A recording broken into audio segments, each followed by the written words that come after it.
Hello, welcome to another episode of Pipe Corner. I am Cigar and Bar, and today we're going to be discussing the range of pipe tobaccos from the Seattle Pipe Club, and we're going to find my favorite and answer the question, what have I got in my pipe today?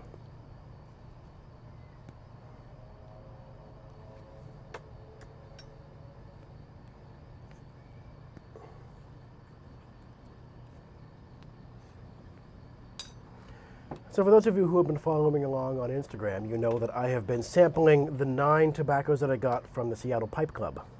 And there's a lot of variation in these tobaccos. I want to start by saying that along with every tobacco review should go the disclaimer that there are no bad tobaccos, just tobaccos that a reviewer doesn't like. Obviously, somebody liked it if they made it. And if I'm blending my own blend of tobacco and I don't like it, I'll call that a bad tobacco. I'll say it's bad because it was a fault on my part. I made some kind of mistake. But who knows, maybe even in that situation, there's someone else who would like it, who wouldn't call it a bad tobacco. So let's not be too judgmental. For today's purposes, and for most review purposes, I'm going to say that the ones that I don't like are ones that just weren't in my wheelhouse. They weren't my kind of tobacco. They weren't my cup of tea. So we'll go from there. I got these organized in kind of a rough order. We're going to start with the ones that I was not fond of. You can see this one right here is first, the Rainier Levant. It's a full English Balkan mixture of Latakia, Turkish Orientals, and Red Virginia. I found this one overall to just be a bit too bitter. One thing I did like about it is it did have a nice kind of metallic honey taste to it, which was something unique. I don't really taste honey in like that true to the flavor kind of honey. The nearest I'd find to what's a really true to flavor honey would be the LJ Peretti Burlington, which is honey cured, so that makes sense. So Rainier Levant, too bitter for my taste. Let's move on.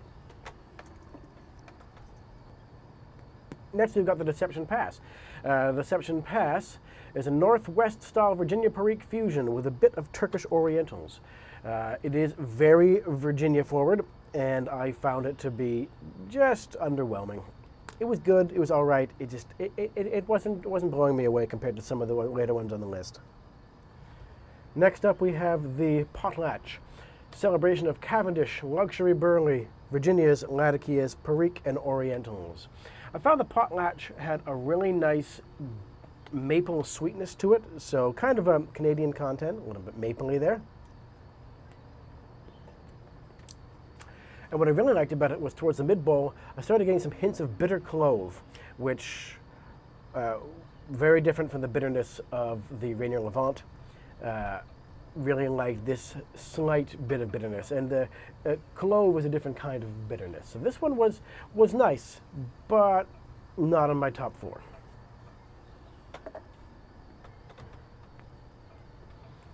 Next up, we have the Hood Canal for fans of tiki drinks. I found that it was nice. It had a lot of a bacon nose on it, got a jar note.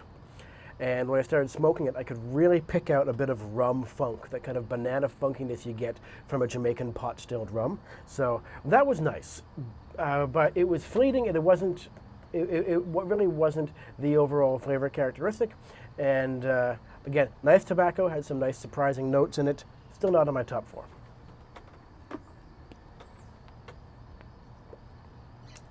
Now, for those of you who saw my earlier video, the East Meets West blend, where I was shooting on top of the Niagara Escarpment, you know that Mississippi River was going to get an honorable mention. I liked it. I liked it enough to have a couple bowls of it. In the end, I found that I liked it better with the Watch City's Ahab's Comfort blended into it.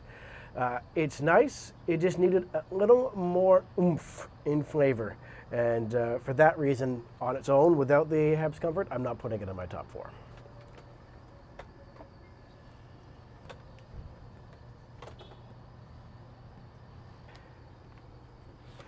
Moving on, we've got the contenders. These are the ones that I really liked. Let's start with the one on the end here, with the Galloping Gertie. Now, this one really was something I was interested in trying for a very different reason. The Galloping Gertie here is a fine Virginia Perique crumble cake mixture with Turkish Orientals.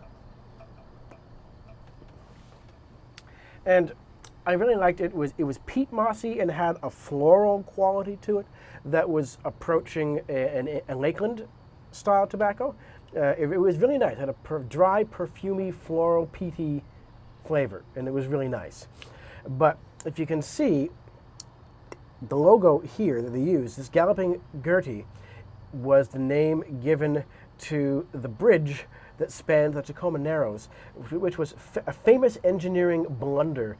The wind came ripping down the Narrows at such a speed and resonated the bridge in just the right way to cause it to buckle, to ripple and to buckle. And there's footage of this. You can find it. I'll see if I can put a link in the comments below. And this one I was excited to try because that footage and this bridge is a memory that I have from an engineering demonstration at the Ontario Science Centre in Toronto that I remember from my childhood. And so I immediately recognized what they were going with here. I thought that was pretty cool. So that's why I was really excited by the name and by the branding only, I'll admit that. But when I smoked it, it really was nice. It really did have a nice blend to it. So that one is my number 4 entry, 4th place. For those of you who may have spotted a pattern in my layout here, I'm going to throw you off now because I'm going to go over here and I'm going to say that 3rd place was the plum pudding.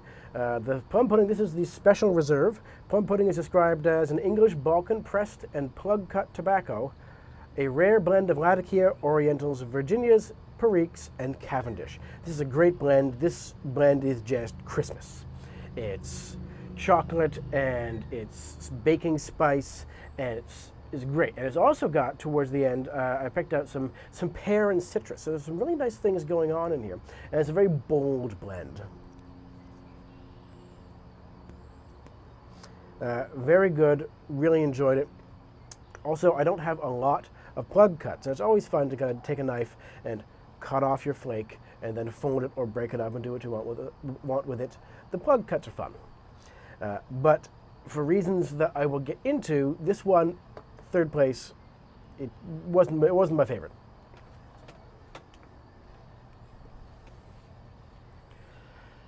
So I know that now I'm going to give the game away when I pull out my 2nd favorite. Then you'll know what 1st place was. So we'll go through 2nd place pretty fast here. 2nd place was Seattle Evening. Seattle Evening is an English Oriental tobacco, a beguiling blend of Latakia, Turkish Orientals, and Red Virginias. This one was great. It was an English, what I really liked about it was it had a hint of pine to it. The pine was really nice. And one of the things about this one and my favorite one are the subtleties in it. Like I said, the plum pudding was bold and strong, and that's great for a lot of reasons, but I really liked picking out the nice subtle flavors in these top 2. So Seattle Evening, 2nd place. And 1st place goes to Wild Man. Seattle Pipe Club Wild Man. That's what I got in my pipe right here today.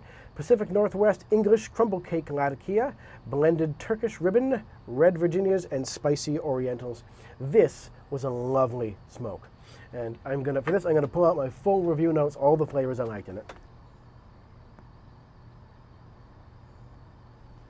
This one just kept going, so these are my notes on the Seattle Wild Man. The Seattle Pipe Club Wild Man.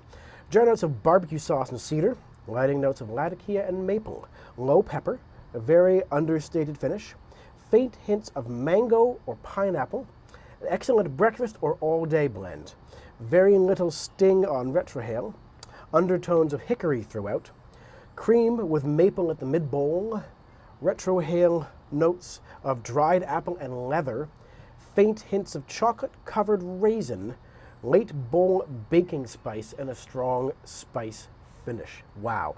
The subtleties of flavors and the little bits you can pick out of this blend just keep going for days. You can find so much in this tobacco, and it was just, I loved that it was light.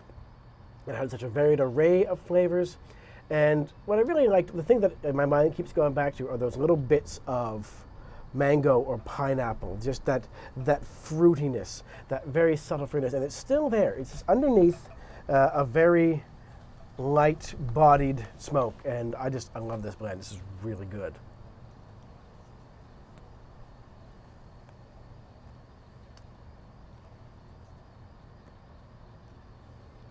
And it's there. I'm smoking it now, and there it is, just that brightness of fruit and bitterness in the way that a citrus rind is bitter, not in the way that a pipe has gone bitter, or a tobacco just has too much of an oriental in it, or too much of a latakia sometimes.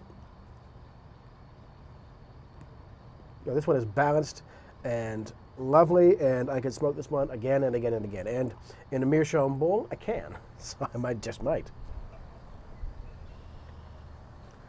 So for those of you who were following along with eagerness, do you agree with my decisions? Is there a Seattle Pipe Club blend that I've missed that you think I should try? Is there one that you think I should go back to and try again because I've given it an unfair shake? I want to know. Message me or comment below the video and give me your thoughts. If you have another tobacco company that's got a relatively limited number of blends where I could try to buy them all and try them all and pick my favorite, give me some suggestions for that below. And just generally interact with me. I like it. It's fun. I like getting feedback from people. I like knowing what you think and what I should do next. I'm enjoying putting on a YouTube channel. I hope you're enjoying the content on my YouTube channel. And gonna let you go now. Gonna sit back and enjoy this smoke on a lovely bright day here, and just get myself a little bit of hot coffee to get this day going. Well, thank you everyone out there in YouTube land for joining me. I am Cigar and Bar. This has been Pipe Corner. Cheers.